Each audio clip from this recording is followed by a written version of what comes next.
Yeye kwenye uchaguzi Mbegese alimtukana, alisema ni kinyago alichokiunda yeye. Akiwezi kumsumbua. Alitukana nani? Alitukana kwenye mbele za watu na kuzungumza. Ni nani aliyetukana? Donald Mwesango. Kinyago alichokiunda ni kweli, hatukatai. Kinyago ni yupi? Mbegese. Mbegese ambaye alikuwa mwenyekiti wa chama. Akaingia Sadati wakalumbana we hadi 2016 akatengeneza zengwe ya wauni. Naweza nikazungumzia hata mimi mwenyewe nilikuwemo kwenye wauni aliowatengeneza kwenda kufunga ofisi. Na ulikuwemo? Nilikuwemo. Ukawa muuni. Miongoni mwa wahuni. Na ukawa muuni. Na mimi nikawa muhuni. Yeah. Kwenda kufunga ofisi ya chama kwa ajili ya kushinikiza kwamba Sadat Sam Mbongo aondoke kwenye uongozi. Katibu mwenezi wangu, baba yangu, mwalimu wangu wa siasa, yeye matamanio yako ni kuona yeyote anayegombea nafasi ya wenyekiti wa chama lazima awe chini yake. Asipokuwa chini yake basi hawezi kaongoza chama kila. Kwa mazingira hayo na kwa faida nzuri tu ya haraka tumetoka kwenye uongozi wa Sata alitengeneza sintofahamu, yeye akajiuzuru, akavunja uongozi, ukaunda task force. Tukaja 2014 tukafanya uchaguzi, akaingia Sadati wakalumbana we hadi 2016 akatengeneza zengwe ya wauni. Naweza nikazungumzia hata mimi mwenyewe nilikuwemo kwenye wauni aliowatengeneza kwenda kufunga ofisi. Na ulikuwemo? Nilikuwemo. Ukawa muuni. Miongoni mwa wahuni. Na ukawa muuni. Na mimi nikawa muhuni. Yeah. Kwenda kufunga ofisi ya chama kwa ajili ya kushinikiza kwamba Sadat Sam Mbongo aondoke kwenye uongozi. Pamoja na yeye mwenyewe akiwa katibu mwenezi, pamoja na katibu wa chama ambaye kwa mtu Sajigwa Boniface. Tulienda na mtiti ule, tulitegemea tulivyofunga ofisi utakuja uongozi wa mkoa kuja kuita uongozi huu tuliofungia ofisi ili waje wazungumze nao na watuite tuliofunga ofisi, kwa sababu tulienda, mimi naweza kusema tulienda kwa miemko kwa sababu ya taarifa ambazo tuliambiwa. Lakini uongozi wa mkoa ukaja moja kwa moja kutengeneza task force na kuamini kwamba uongozi uliokuwepo umetolewa.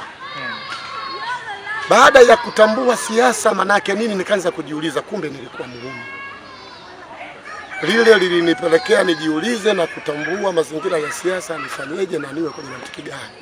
Kanipelekea nianze kujifunza kusoma katiba, nianze kujua miongozo ya katiba ili kila mmoja anapokuja ajue misingi yake inaishia wapi na inaenda wapi. Kweli tulienda na uongozi wa task force.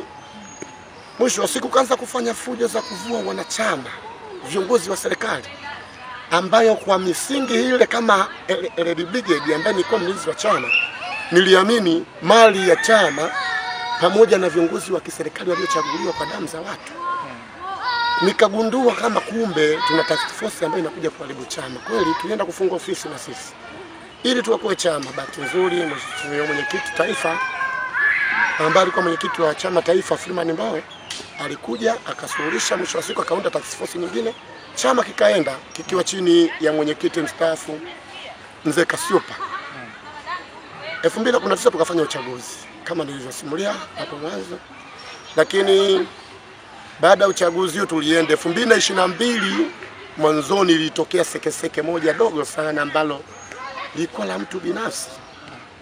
Lile likazalisha mpasuko ndani ya chama hadi kupelekea baba yangu Mwaisango kwanza kumchafua mwenyekiti wa chama na kutuma meseji kila kata ambayo iliumiza vichwa.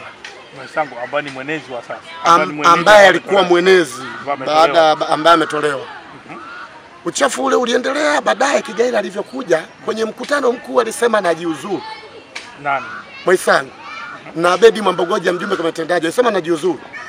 Wengi hatukuwepo kwenye kikao kile kwa katibu bara. Tulivyorudi tukasema hakuna ya kujiuzuru. Huu mwendo utaumaliza wote. Hakuna kumwachia njiani. Ili uje useme wewe ulikuwa mzuri. Twende hadi mwisho. Uchaguzi ndio atakuja kukutoa kama utagombea usigombea, lakini hapa tunaondoka wote. Tukakaa, tukaungana, tukafanya mkutano mkuu ambao ukatuunganisha moja, tukaendelea na safari. Safari ilienda kwa muda mwezi wa 7 tukawa na mkutano wa ndani wa ujenzi ambao yeye aliukataa kufanya. Tuliusimamia hadi kufanikisha ule mkutano. Napokanisha zengwe lake na kutangaza mbovu, mwisho wa siku ikawa sintofahamu ya hapa na pale. Mwisho wa siku tukaimaliza.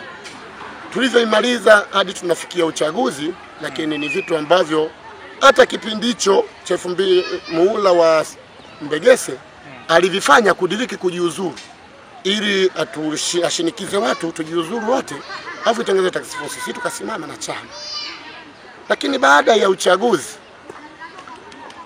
yeye kwenye uchaguzi Mbegese alimtukana, alisema ni kinyago alichokiunda yeye, akiwezi kumsumbua. Alitukana kwenye mbele za watu na kuzungumza. Ni nani aliyetukana? Donald Mwisango. Kinyago alichokiunda ni kweli, hatukatai. Kinyago ni yupi? Mbegese ambaye alikuwa mwenyekiti wa chama. Ni kweli kwa mimi Mwisango sioni kakataa kwamba sio kinyago chake, kwa sababu ni miongoni mwa watu walionivutia kwenye siasa nikiwa uwanja wa siasa. Najiunga na Chadema ni Mwisango aliyeshawishi vijana tujiunge na Chadema kwa sababu ya kauli yake na mapenzi yake na nchi yake, akizungumzia mapambano ya ukombozi. Tunaopenda ukombozi tukajiunga pia yeye. Kwa sitomkatalia akisema ni vinyago. Naweza nikasema kweli mimi ni kinyago kwa Mwisango. Ndani ya sababisha ni jiunge na Chadema kiwepo na Sadat. Lakini kwa maneno yale alionyesha hana busara na hana hekima.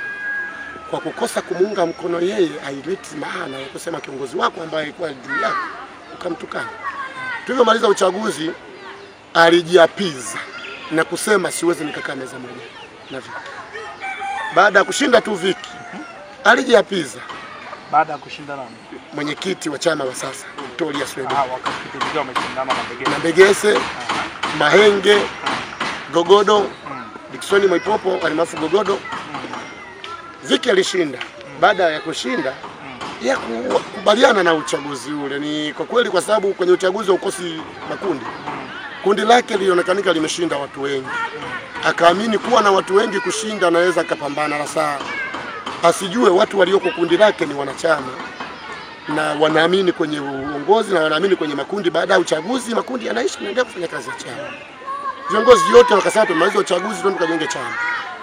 Akafanya vikao vyake nje ya chama akiongozwa na Mahenge, kikao na ambazo alifanyia Jonad, ambao vilishinikiza kutokumunga mkono mwenyekiti wa chama Tolia Swede.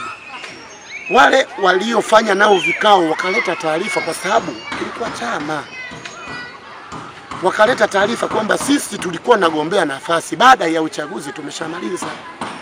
Lakini Lukaga Mwisango alisimamia msimamo wake. Kikao cha kwanza cha kamati tendaji alichokisimamia yeye kilimuelekeza kusimama kwenye hatua ya ujenzi wa chama na kuanza prosesi ya ziara, ambacho mimi sikuwemo kwa sababu sikuwa mjumbe wa tendaji. Baadaye ikatokea msiba wa Mpeli Ipinda.